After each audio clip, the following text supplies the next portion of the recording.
This is the recipe. It explains to you how to make things. Over here, it shows you the order you should put it in. Fruits, vegetables, liquids, coffee beans, anything that's dry, and then frozen ingredients like ice. It also tells you what you can make with this, like for example strawberry banana smoothie. There's pancakes you can make, and there's also vanilla nut frozen ice cream. So this is made so you can take it off like this, and then you can put it in. After you're done filling it in, you can put this on, and then you can put it on. Now this is the box that they provide. I don't think you have to use them, but you can also use these for smoothies as well. These are, if you want to put more in, you can put this in. You can also do the medium cup. There's 3 sizes.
So in the beginning, we didn't have much liquids and just a little bit of ice, so it didn't blend a lot. But later we put a little bit of milk and ice inside it, and then we got this.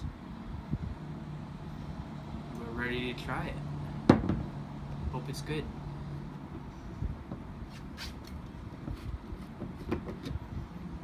Take this off. Put this on, and it's Okay, so I put the lid on and it's ready now. I'm gonna try to taste it. Okay, let's try to drink it now.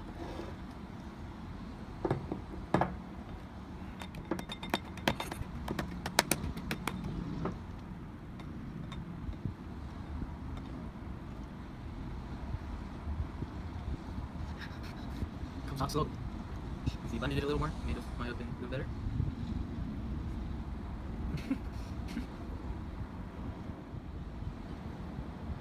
Okay, let's try to drink it.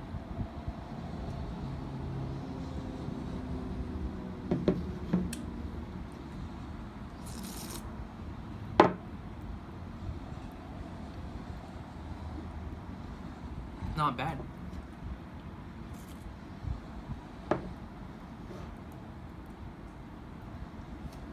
It's pretty good.